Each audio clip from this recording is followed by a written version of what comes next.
السلام علیکم dear readers and لسٹرز، کیا حال احوال ہے؟ امید ہے خیر و عافیت سے ہوں گے اور اللہ تعالیٰ کی رحمتوں اور برکتوں کے سائے میں ہوں گے۔ جی تو آج میں لائی ہوں آپ کے لیے نیو ناول جس کا نام ہے وہ ایک گماں سا، جسے ہما قریشی نے تحریر کیا ہے۔ امید ہے آپ اسے پسند کریں گے۔ A Tale of Blood Ties, Broken Dreams، انتباہ۔ اس ناول میں پیش آنے والے تمام واقعات فرضی اور کردار افسانوی ہیں۔ حقیقت سے کسی قسم کی مماثلت محض اتفاقیہ ہے۔ انتصاب: میری دو پیاری دوستیں اقصیٰ اور ہانیہ کے نام۔ پیش لفظ: آپ سبھی جانتے ہیں کہ یہ کہانی میں نے آج سے 3 سال قبل فیس بک پر لکھنا شروع کی تھی، جو ٹائیگر گینگسٹر اور رپورٹر کی کہانی ہے، مگر ساتھ ہی کچھ اضافی کردار بھی ہیں جو اب اس کہانی کا لازمی جز ہے۔ کہانی کی شروعات وہیں سے کی گئی ہے جہاں پہلے سیزن کا اینڈ کیا گیا تھا۔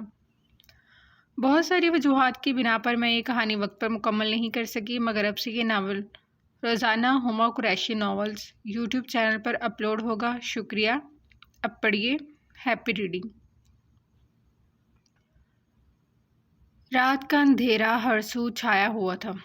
ایسے میں سیاہ رنگ پینٹ، سفید ٹی شرٹ اور سیاہ رنگی ہیٹ سر پر لگائے دو نوجوان، جنہوں نے چہرے پر ماسک لگایا ہوا تھا، ہاتھوں میں کرنٹ پروف دستانے پہنے ہوئے تھے، سیاہ رنگ کا بریف کیس سختی سے تھام رکھا تھا۔ وہ دونوں ہی ناروے کی دارالحکومت اوسلو میں واقع بلند و بالا عمارت میں خفیہ طریقے سے داخل ہونے میں کامیاب رہے تھے۔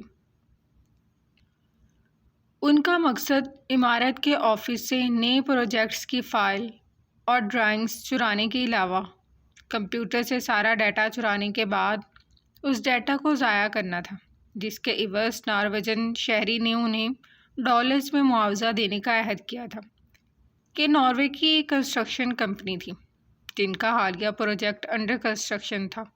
وہ آج کل وہ جس پروجیکٹ پر کام کر رہے تھے وہ کوئی معمولی پروجیکٹ ہرگز نہیں تھا۔ بلند و بالا عمارتوں کے درمیان سے نکلنے والے پل کا ڈیزائننگ چائنا سے بن کر آیا تھا، اور ساتھ ہی چائنیز انجینئرز بھی تھے، جبکہ مخالف کمپنی وہ پروجیکٹ چائنیز کمپنی کی ہمراہی میں اپنے انڈر پائے تکمیل تک پہنچانے کی متمنی تھی۔ وجہ: دونوں کمپنیز کے مالکان ایک وقت میں نہ صرف بہت اچھے دوست بلکہ بزنس پارٹنرز بھی رہے تھے۔ اب یہ صرف ایک ذاتی دشمنی کے عوض یہ کام کرایا جا رہا تھا جس کے لیے خاص الخاص طور پر اسے ہی چنا گیا تھا۔ نیم اندھیرے میں ڈوبی عمارت میں سفید چمچماتے ٹائلز پر بھاری جوتوں میں مقید پاؤں کی دھمک چھوڑتے وہ بہت پھونک پھونک کر قدم رکھ رہے تھے۔ ایک مخالف سمت گیا تھا، جبکہ چوکنی سی نگاہوں والا شخص آنکھوں میں وحشت لیے عمارت کے نقشے کے مطابق مخصوص آفس کے دروازے کے عین سامنے آ کر ٹھہرا تھا۔ ٹیکنیک سے لاک توڑ کر وہ اندر داخل ہوا تھا، جہاں ایک سے زائد کمپیوٹرز موجود تھے۔ دوسرا شخص بھی اچھے سے تسلی کر اس کے ساتھ ہی آ گیا تھا۔ مکمل بلیک ڈریسنگ میں ملبوس وہ شخص جلد از جلد سارا ڈیٹا نکالنا چاہتا تھا۔ مختلف فولڈرز میں ڈھونڈنے کے بعد فائل تو ہاتھ لگ گئی تھی، مگر فائل پر پاس ورڈ لگا ہوا تھا۔ مطلب ایکسیس کرنا اتنا آسان کام ہرگز نہیں تھا جتنا وہ سمجھ بیٹھا تھا۔ اسے ساری تفصیلات کے ساتھ ہر چیز کا پاس ورڈ معلوم تھا، کہاں کون سا کیمرہ ہے، کہاں جانا ہے۔ وہ ایک ایک چیز سے واقفیت رکھتا تھا۔ اس کا کام بہت آسان کر دیا گیا تھا۔ وہ لب بھینچ کر رہ گیا، مگر ابھی ہمت نہیں ہاری تھی۔ اپنے انداز و اعتبار سے ہی اناڑی معلوم دے رہا تھا۔ وقت گواہ بن رہا تھا کہ یہ اس کے خلاف سراسر سازش رچی جا رہی تھی، جس کا خمیازہ وہ بہت جلد بھگتنے والا تھا۔ What happened? دوسرا شخص اسے مسلسل کی بورڈ پر انگلیاں پھیرتا دیکھ زچ ہوتا نزدیک آیا۔ فائنل پر ایکسیس کرنے کے لیے پاس ورڈ درکار ہے۔ ماسک کے پیچھے موجود چہرے پر پسینہ سا محسوس ہو رہا تھا۔ وہ دونوں انگلش میں دھیمی آواز میں ہی گفتگو کر رہے تھے۔ تو ٹرائی کرو، ہو جائے گا۔ دوسرا گھبرا کر رہ گیا تھا۔ اس نے بہت سے جرائم کیے تھے، جبکہ دیار غیر میں ایسا کام رسکی تھا۔ خود پر ضبط کر لینے کے باوجود ہاتھ کانپ رہے تھے۔ I can't. File access is not easy. اس کی گھبرائی سی آواز سنائی دے رہی تھی. Oh man, calm down, take a deep breath and keep trying. وہ بہت نرم انداز میں ہدایات دیتا وہاں سے غائب ہو گیا تھا، جبکہ وہ مسلسل سوچ بچار کے بعد مختلف پاس ورڈز ڈالتا فائل اوپن کرنے کی تگ و دو میں الجھا ہوا تھا کہ شاید کوئی میچ کر جائے. جو معاوضہ وہ اس کام کے عوض لے چکا تھا اسے چکانا ناممکنات میں سے تھا. ہاتھ مسلسل کانپ رہے تھے. بلڈنگ کے باہر چوری کی اطلاعات موصول ہوتے ہی ناوجن پولیس کی گاڑیاں بہت خاموشی سے وہاں آئی تھیں. کمپیوٹر آن تو آسانی سے ہو گیا تھا، مگر فائل پر جیسے ہی ایکسیس کرنے کی کوشش کی گئی تھی، ریکویسٹ اصل اونر کے پاس الرٹ کی صورت میں پہنچتے ہی انہیں وارننگ دی گئی تھی. نوٹیفیکیشن موصول ہوتے ہی عملہ حرکت میں آیا تھا، جو پہلے ہی اس کے عمل کے منتظر تھے، جبکہ بلڈنگ کے آفس میں موجود شخص فائل کا ڈیٹا USB میں منتقل کرنے کے چکر میں مشغول اس سارے قصے سے لاعلم ہی تھا، جبکہ اس PC میں USB ناٹ ایکسیسیبل تھی. ہاتھوں میں گن تھامے پولیس کی وردی میں ملبوس پولیس اہلکار آہستہ روی سے قدم اٹھاتے اوپر ہی آ رہے تھے. اسٹیفن، اس سے گھبرائی سی آواز میں دوسرے شخص کو پکارا، مگر جواب ندارد رہا. دوسرا شخص بھاگ چکا تھا. وہ ہڑبڑا کر کھڑا ہوا. حواس بحال ہوئے تو کچھ غلط ہونے کا احساس شدت سے ہوا تھا. وہ سارا سسٹم یوں ہی چھوڑ USB نکال کر ونڈو کلوز کرتا ابھی فرار ہونے کا راستہ ڈھونڈ ہی رہا تھا کہ سامنے والا ڈور اچانک سے دھڑم کی آواز کے ساتھ کھلا تھا. ہینڈز اپ. ناوجن پولیس اہلکار نے جیسے ہی دروازہ ایک جھٹکے سے کھولا تو مجرم فرار ہو چکا تھا. آفس خالی پڑا تھا، جبکہ سارا سسٹم آن تھا. جو بھی تھا یہیں کہیں پاس میں ہی تھا. فوراً ہی بلڈنگ میں ایمرجنسی سائرن بجنے لگا تھا. پوری بلڈنگ کو گھیرے میں لے لیا گیا تھا. CCTV کیمرہ بحال ہوتے ہی ریکارڈنگ چیک کی گئی، مگر کوئی سراغ ہاتھ نہیں لگا تھا. مجرم کو ڈھونڈا جا رہا تھا، مگر وہ اندھیرے میں کہیں غائب ہو گیا تھا. مگر جو بھی تھا وہ آس پاس ہی تھا. بالکونی پر سائڈ پر لگے پائپ کی آڑ میں کھڑے ہو کر خوفزدہ نگاہوں سے نیچے دیکھا، جہاں پولیس کی سرچ لائٹ کی روشنی کبھی بھی اس پر پڑ سکتی تھی. وہ ان چائنوں سے کودنے میں ماہر تھا. اس نے آؤ دیکھا نہ تاؤ، بس ڈائریکٹ چھلانگ لگا کر وہ اندھیری والی سائڈ پر کودا تھا، اور بس یہی اس کی زندگی کی سب سے بڑی غلطی ثابت ہوئی تھی. بلیک بریف کیس کو سنبھالتا وہ روڈ پر قدم جما کر بھاگتا بھاگتا قریب ہی جھاڑیوں میں گم ہو گیا تھا، جبکہ پولیس اسے چاروں جانب سے گھیر چکی تھی.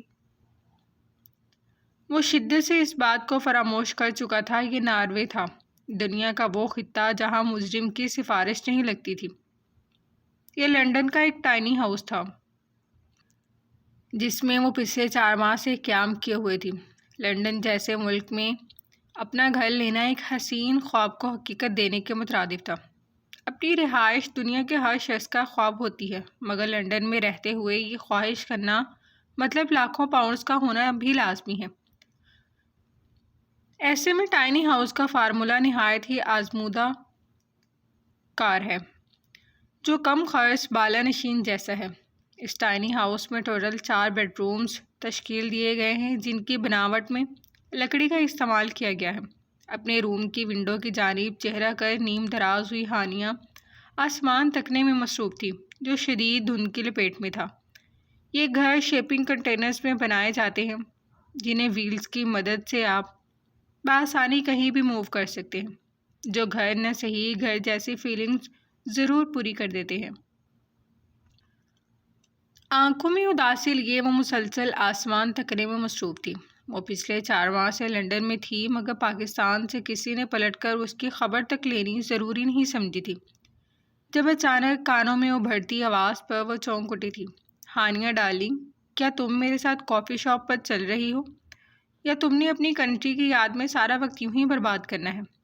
وہ سوچوں کے محور میں غرق تھی جب اچانک اس کے ونڈو نما روم کے دروازے پر کھڑے ہوتے جینی نے شائستہ انگریزی میں سوالیہ استفسار کیا. جانا ہے، بالکل جانا ہے، کیونکہ مجھے پیسے جمع کرنے کے بعد پاکستان بھی تو لوٹنا ہے. وہ ہڑبڑا کر بولتی، کپڑوں کے شگن درست کرتی جلدی سے ٹائنی ہاؤس کے واش روم کی جانب بھاگی تھی.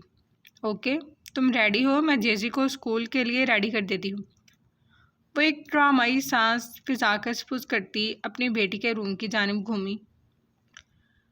وہ اپنے دونوں بچوں کی سنگل مدر تھی، جبکہ ہانیہ ایک ہی کافی شاپ میں جاب کرنے کے باعث واجبی سی رینٹ کے عوض انہی کے ساتھ رہ رہی تھی، جس کا ٹائنی ہاؤس برف باری کے باعث کافی عرصے سے ایک ہی جگہ کھڑا تھا۔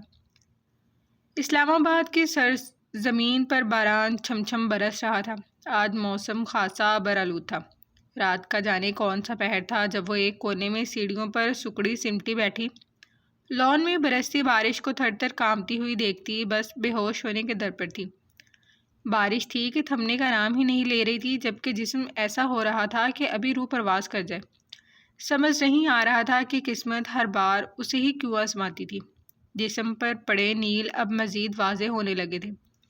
کھلے زخموں سے خون سا رسنے لگا تھا، مگر جسم ان سب تکالیف کا عادی ہو گیا تھا۔ اس کے لیے یہ درد تکلیف اب کوئی معنی ہی نہیں رکھتے تھے۔ آج صرف ایک غلطی، شاید وہ غلطی تھی بھی نہیں، یا پھر اس کے ہاتھوں سرزد ہو جانے والا گناہ تھا، جبھی تو اس کا جسم ان گنت چوٹوں سے بھرا ہوا تھا، ہونٹوں سے خون رسنے لگا تھا۔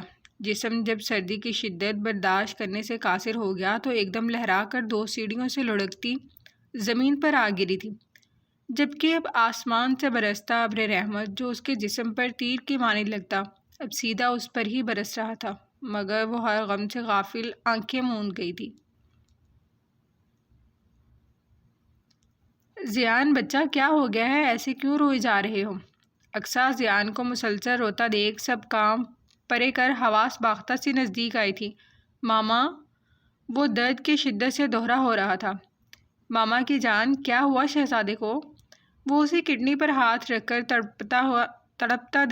تڑپ اٹھی تھی۔ ماما، یہاں بہت پین ہو رہی ہے۔ وہ ہچکیوں کے درمیان آنسوؤں پر ضبط کرتا بولا۔ درد ہو رہا ہے؟ بس چپ، ماما ابھی لے جائے گی ڈاکٹر کے پاس۔ اقصیٰ نے جلدی سے اسے گود میں اٹھا کر باہر کی راہ لی۔ مناہل اور اس کا شوہر جاب پر تھے، شام ڈھلنے لگی تھی، برف باری کے باعث موسم خاصا خراب تھا۔ وہ حواس باختہ سی زیان کو گود میں اٹھائے ابھی گھر سے باہر نکلی ہی تھی کہ سامنے سے وہی شخص اس کے سامنے آن وارد ہوا تھا جس سے چند روز قبل لندن برج پر ملاقات ہوئی تھی۔ کیا ہوا مس اقصیٰ؟ اقصیٰ نے پریشانی میں نوٹ ہی نہیں کیا تھا، وہ اس کے خاصا قریب آ کھڑا ہوا تھا۔ زیان کی کڈنی میں بہت درد ہو رہا ہے، مجھے اسے جلد از جلد ہاسپٹل منتقل کرنا ہے۔ وہ ہڑبڑا کر اپنے آنسوؤں پر ضبط کرتی زیان کو بہلا رہی تھی۔ اوکے، پلیز ڈونٹ کرائی، ہم ابھی چلتے ہیں۔ اس نے زیان کو اپنی گود میں اٹھا لیا تھا اور جلدی سے موبائل نکال کر ایک کال ملائی تھی۔ وہ جب تک روڈ کراس کر ذرا آگے آئے تھے، اتنی دیر میں اس کا دوست گاڑی لے آیا تھا۔ اقصیٰ، جلدی سے بیٹھیں آپ۔ وہ اس کے لیے گاڑی کا دروازہ کھول کر خود فرنٹ سیٹ پر بیٹھ گیا تھا۔ زیان، وہ پیچھے سے آنسو روکتی بے ساختہ پکار اٹھی۔ ریلیکس، کچھ نہیں ہوگا زیان کو، اس نے تسلی دی۔ چند منٹوں میں لندن شہر کے ہسپتال کے عین سامنے گاڑی ایک جھٹکے سے رکی تھی۔ وہ تینوں ہی بغیر ایک لمحہ برباد کیے ہسپتال کے اندر بھاگے تھے۔ زیان کو فوری ایمرجنسی میں لے جایا گیا تھا، جبکہ کوریڈور میں کھڑی اقصیٰ مسلسل اس کے لیے دعائیں کرتی آنسو بہا رہی تھی۔ کیا ہو گیا ہے آپ کو؟ بچے سے زیادہ آپ اپنے حواس گنوا رہی ہیں، ہوش میں رہیں، اگر آپ اس طرح کریں گی تو زیان کو کون سنبھالے گا؟ وہ ذرا سرد لہجے میں گویا ہوا۔ اس نے مترنم نگاہیں اٹھا کر اپنے مسیحا کو دیکھا تھا، جس کے چہرے پر خفگی واضح تھی۔ ٹھیک ہوں میں، مگر زیان؟ اس نے چہرہ صاف کر تھکے سے لہجے میں استفسار کیا۔ پریشان نہیں ہوں، ڈاکٹرز دیکھ رہے ہیں، وہ ٹھیک ہوگا۔ اقصیٰ کا دل تیزی سے دھڑک رہا تھا۔ ڈاکٹر، میرا بیٹا؟ ڈاکٹر کے باہر آتے ہی وہ بھاگنے کے انداز میں ان تک پہنچی تھی۔ Don't worry, now he is fine. اس نے ایک شکر بھرا سانس فضا کے سپرد کیا تھا۔ مگر ڈاکٹر، بچے کو یہ درد ہوا کیوں تھا؟ اس کے استفسار پر ڈاکٹر اسے تفصیل بتا رہا تھا، جبکہ اقصیٰ اجازت ملتے ہی بھاگنے کے انداز میں جنرل وارڈ میں داخل ہوتی زیان تک پہنچی۔ Thank you doctor. وہ شکریہ ادا کرتا اس کے پیچھے گیا، جہاں وہ زیان کو تھامے بیٹھی تھی۔ وہ بھی ماں کی گود میں دوائیوں کے زیر اثر پرسکون نیند سو گیا تھا۔ آنسو بہاتی اقصیٰ کی نظر بے ساختہ ہی سامنے اونچے لمبے دراز قد والے شخص سے جا ملی تھی جو بہت غور سے اس کا جائزہ لے رہا تھا۔ دونوں کی نظر ملنا اتفاقیہ سا عمل تھا۔ ایک دوسرے سے نظر ملتے ہی وہ دونوں نظریں چرا گئے تھے۔ آپ ٹھیک ہیں نا؟ مقابل کے سوال کرنے پر اقصیٰ اپنی آنکھیں خشک کرتی اس کے نزدیک آئی۔ میں ٹھیک ہوں، آئی ایم سوری کہ ہماری وجہ سے آپ کو تکلیف اٹھانی پڑی، بہت شکریہ آپ کا۔ اس کے لہجے میں ندامت واضح تھی۔ وہ نفی میں سر ہلا گیا۔ شکریہ کی کوئی بات نہیں مس اقصیٰ، اور انسان ہی انسان کے کام آتا ہے۔ ہم اور آپ تو ہیں بھی ایک ہی وطن کے۔ آپ کی مدد کرنا تو مجھ پر فرض تھا۔ اس کے لہجے میں اپنائیت تھی۔ بلیک جینز اور بلیک اوور کوٹ پہنی وہ شخص 40 کے قریب ہی لگتا تھا۔ گہری براؤن آنکھوں میں عجیب سی چمک تھی جو اقصیٰ کا ماتھا ٹھنکا رہی تھی۔ ماتھے پر بلیک گھنے سیاہ بال بکھرے ہوئے تھے۔ آگے کے 2-4 بالوں میں سفیدی سی چمک رہی تھی، جیسے بالوں کی چند لٹوں کو الگ سے رنگ کیا گیا ہو۔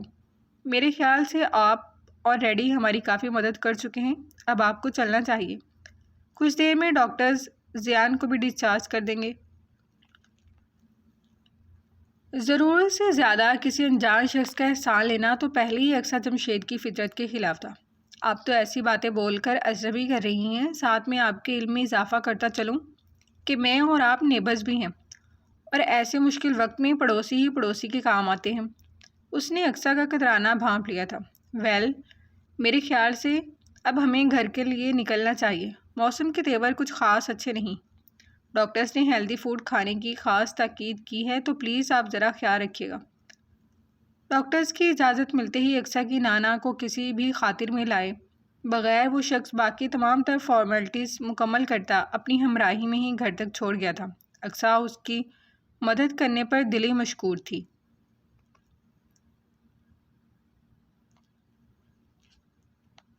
یہ منظر داؤد پیلس کا تھا، جہاں وہ اپنے عالی شان سے گھر کے نہایت سی پرآسائش سے بیڈ روم کے 3 سیٹر گداز سے سفید صوفے پر بیٹھا تفخر سے حرام محلول کو لبوں سے لگائے گھونٹ گھونٹ حلق سے اتار رہا تھا۔ سفید چمچماتے ٹائلز پر اس کے پیروں سے بہنے والے خون کے نشانات سے بن گئے تھے، جبکہ وہ لون کے سادہ سے 3 پیس سوٹ میں ملبوس ضبط سے سرخ پڑتی آنکھوں پر پہرے بٹھائے آنسو روکنے کی مکمل کوشش کر رہی تھی جو باہر آنے کو بےتاب سے تھے۔ یہ صاف کون کرے گا، میرا باپ؟